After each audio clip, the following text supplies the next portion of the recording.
Alright, this presentation is about energy future scanning by me, Connor Miranda, for Group 2. So, the importance of energy. Energy propelled the human race by boosting the economy, improving quality of life, and advancing our technology, involvement in transportation, global development, and so much more that is going to be discussed within this presentation. As of present, energy fuels modern society. While there are so many benefits to having energy in our lives, there are many social and environmental disadvantages that we need to consider. There are solutions for these issues, but the main matter involves working towards that point. What does energy actually mean? Well, energy does a lot to help make our lives better. What does it actually mean? Energy contributes to work. Essentially, it's a measure of how much mass is moved over a distance, and power is the amount of that work that can be done within a period of time. Since it was rare to see a lot of power among the common folk, the term horsepower was used more often than not to describe power in the form of a unit, and it's why we still use it today since it became such common use. Although we often speak of horsepower in the thousands when it comes to planes, trains, ships, and other powerful sources. Energy sources. Some energy sources that are available to us include wind, solar, geothermal, hydropower, ocean, biopower, natural gas, fossil fuels, nuclear, and oil. These may not be the only types, but they embody a significant margin of all energy sources.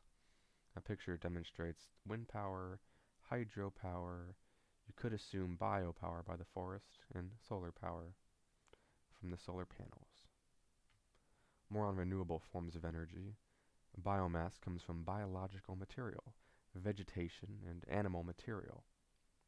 While it is renewable, it damages the ecosystems, damages water channels, habitats, and food supplies for certain species. Solar. Now this comes from our solar system's sun, pollutes our atmosphere due to materials like concrete, glass, cement, and steel. It does also cause water pollution. Although it is a very valuable energy source, it does have a lot of negatives, and it is rather expensive for the energy that it outputs. Wind comes from the wind based on the speed. It can interfere with birds, the wind, and electromagnetic signals. I think we've all heard that wind energy, those wind turbines often do kill birds, unfortunately. Hydropower comes from artificially created lakes, and it can damage water quality and worsen the environment, cause deforestation. Ocean energy comes from ocean thermal energy. This, however, displaces lots of ocean water at the surface and deeper levels. And it's not quite practical at this point in time. There needs to be decades of more research for ocean energy to, at some point, be practical. Geothermal comes from the heat of the earth, though it does disturb land and it can release pollutants. Solar energy. So more on that. While solar energy has its pros and its cons, it continues to grow quickly throughout our time. While expensive to invest in, the potential exceeds many other sources of energy, though it remains to be seen if such potential can be untapped. Solar energy will be most effective in deserts or areas with lots of direct sunlight. Solutions are still underway, with the best method for large-scale solar energy generation may be about 40 years before any real groundbreaking discoveries are made in solar energy. There is potential for solar energy to be gathered in space, though that is something that will be talked about later in the presentation, just briefly. Wind energy. While this energy type is renewable, wind energy sources are becoming exhausted and depleted. Some countries like Germany are hoping to search offshore to start more wind energy projects. The main problem with wind is how randomly it can fluctuate, and it's particularly inconsistent. This can be a considerable problem regarding the need for an energy system to be consistent and sustainable. There are potential solutions, such as better forecasting, power life cycle, and sustainability analysis. Biomass energy. This is energy derived from biomass energy production, and it may not have as many cons as one would assume, considering what has already been described previously. The carbon dioxide produced actually benefits the growth of plants, making the process potentially carbon neutral. Additionally, organic material that may be considered waste or no longer useful can help to contribute the energy production which serves the purpose of waste reduction, and additionally, recycling. Jobs in the area where this energy is produced will increase regarding forestry, agriculture, and the production of energy itself. Image does demonstrate the cycle of biomass energy. Starts in the trees and plants, from wood products to biomass, and then to the biomass power plant, in which there is an emission of CO2, which goes back to the trees and plants, thus continuing the cycle, and it's a very good source of renewable energy. Hydropower, wave power, and tidal power. These are all grouped together because, well, I'll explain. These energy sources are key players given that they are capable of responding hastily to fluctuating electricity demands. While there is a lot of potential, some countries like the EU don't have many accessible resources remaining. With wave power and tidal power, a lot of potential is there for energy production, but it is expected to take more than many decades before substantial energy production is anticipated. I think that's rather unfortunate, but at least hydropower is a lot more promising as of now compared to wave power and tidal power. More on non-renewable forms of energy, we're looking at nuclear, which can come from uranium, and nuclear fission. Very toxic and dangerous to human contact, likely due from the radiation. Oil.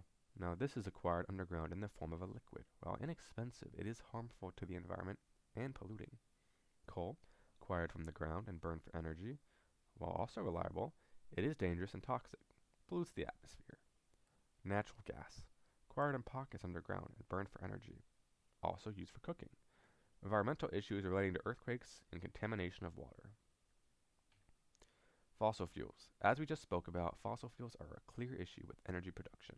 While they do contribute a significant margin of our energy, they do raise many environmental concerns, which cannot go unaddressed. The problem is that when these fossil fuels are burned, they are releasing heat, carbon dioxide, and water vapor. The key problem being carbon dioxide and other pollutants. Reversing fossil fuels. Over the course of 150 years and beyond, we, as a society, expanded our energy production through the use of fossil fuels. But as of right now, we are expected to make the opposite growth in hopes of moving towards renewable energy sources. This drastic change is expected to take place in a much faster time frame than the previous 150 years. There is absolutely no way we can expect to maintain our societies off of non-renewable energy sources for a long period of time. So, it is valuable for a change to renewable energy sources to be made, or else the implications can be very severe. Evolution of energy. Now, back in time, there are many instances up until the Industrial Revolution where societies attempted to harness some form of energy without any real success. As an example, the Romans were capable of getting steam, but they didn't really know how to use it properly. In the 1850s, steam power became a common accessory regarding ships and trains. The growth at which these new types of energy spread was immense. Then there was the age of oil, during which the dynamo, turbine, and other electrical innovations were being made. The spread and growth of energy only helped to further boost communications, trade, agricultural production, transportation, spread of information, construction, and more. Climate change. Environmentally, energy has many negative impacts on the world around us, especially our non-renewable energy sources. Coal, oil, and other types add a significant amount of carbon dioxide to our atmosphere, which has a deep connection to the worsening of climate change. Ideally, in the future, a reduction of the use of these fuels, potentially a complete abolishment of the fuels, will serve to prevent and help us fight against climate change. You can see the extent of just a few coal power plants. The amount of emissions that are coming from them is rather surprising, and that's coming from pretty much every coal power plant. That adds a lot to our atmosphere. It's very polluting. Decreasing energy use. Now, it may seem viable to try and switch to less polluting forms of energy, or trying to eliminate those forms entirely. One of the best ways to help with some of the downsides of energy is doing a better job of conserving it. there is a lot of energy waste that contributes to the problems we've been dealing with for so long. By applying conservation, we can potentially reduce energy costs by a staggering 20% just within the US alone, in addition to completing the same amount of work as if we'd been using all that energy in the first place. This was done with water, and there's no reason it can't be done the same with energy. Energy security. Energy security is whether or not access to energy is sustainable, consistent, and uninterrupted. There are many ways to ensure that good energy security is maintained. By diversifying the sources of energy within a society, it can become much easier to avoid disruption. If we diversify into different groups like solar, wind, hydro, maybe stepping into fossil fuels like oil, coal, natural gas, nuclear, and there's biofuel, geothermal, and etc. By diversifying, we can reduce demand with energy efficiency. That is also effective. Providing access to energy to everyone in a society is a valuable aspect of energy security.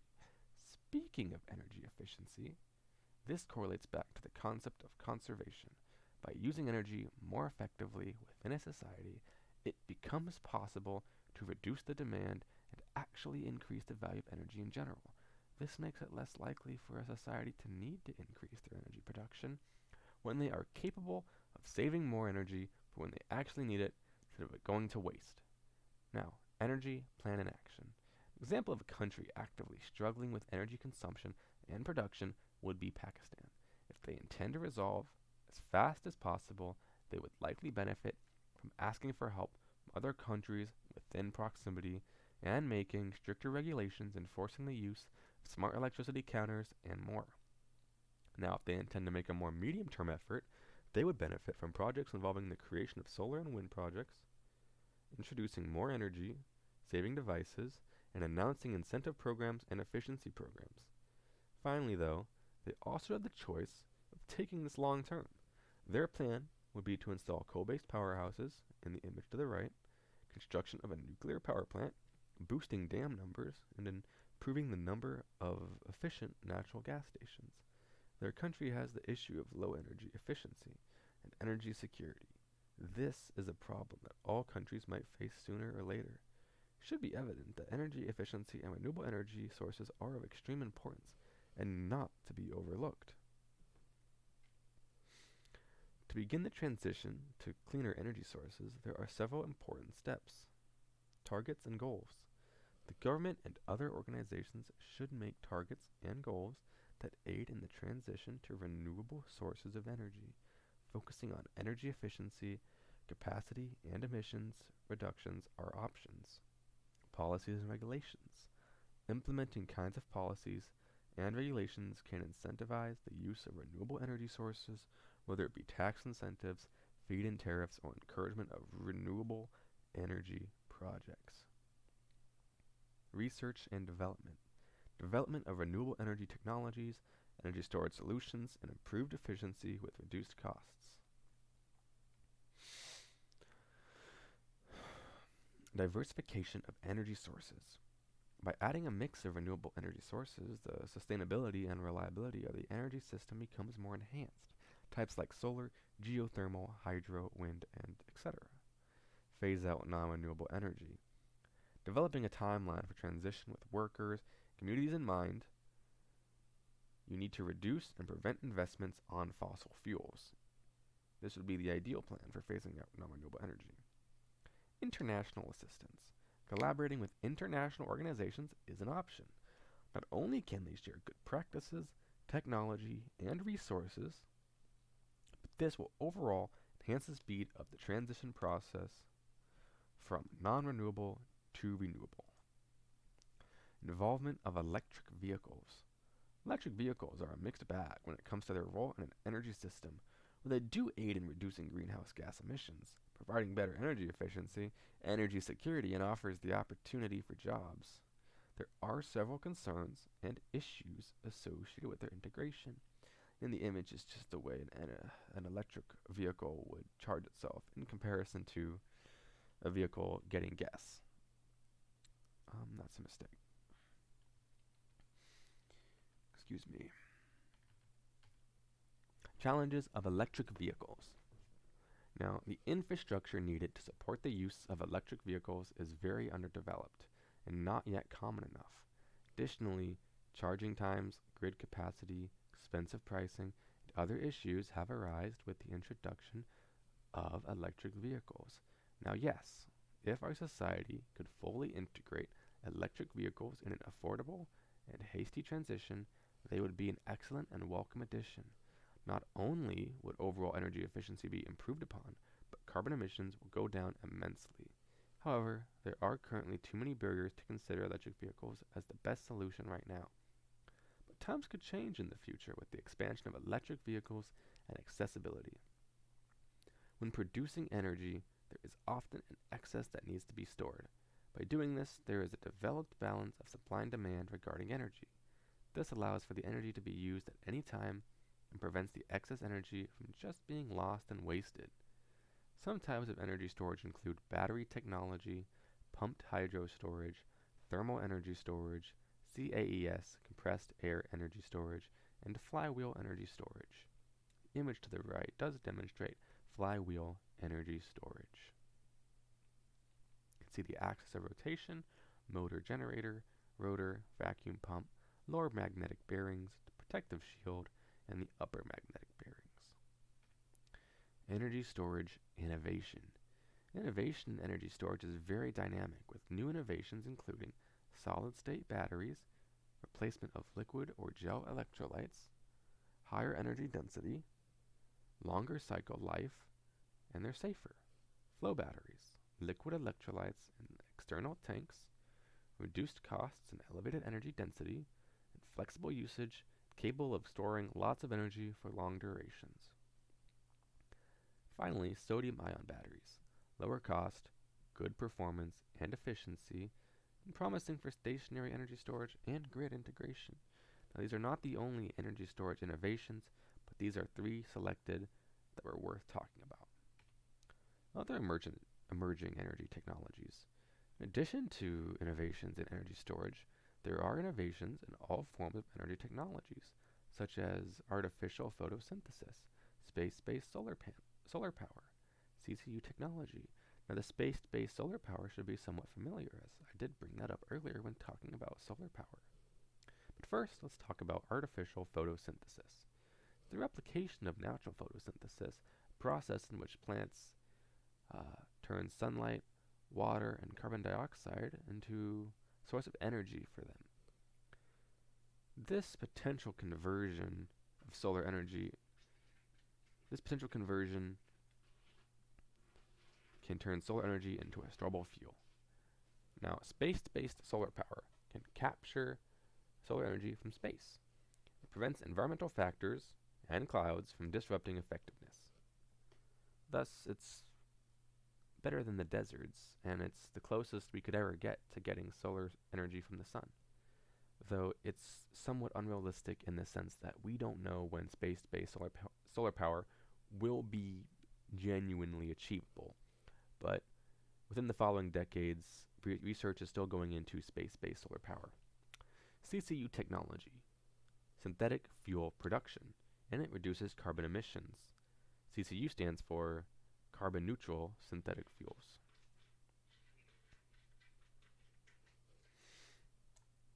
It represents that. Other emerging energy technologies: hydrogen production storage, geothermal technologies, and ocean energy. Now, hydrogen production/storage is versatile, it's produced from water, and involved in fuel cells and industrial processes. Geothermal technologies, more effective use of geothermal resources, expanded geographical reach, overall enhancements, and ocean energy captures kinetic/potential energy of tides and waves to create energy, significant potential as a renewable energy. And energy conclusion. There are a remarkable number of obstacles in the path of energy, but the paths are still there. The innovations and opportunities will lead to a new energy era. The decades to follow will unfold a society with renewable energy sources fully integrated, transitioned, perfected energy security, and a cleaner earth. The human race is in a pursuit of energy with a better tomorrow fully in mind. Tomorrow that is fully sustainable and reliable, not only in the United States, but among countries around the world. Listed are my citations collected from Google Scholar. That is all. I hope you enjoyed my presentation. Thank you for listening.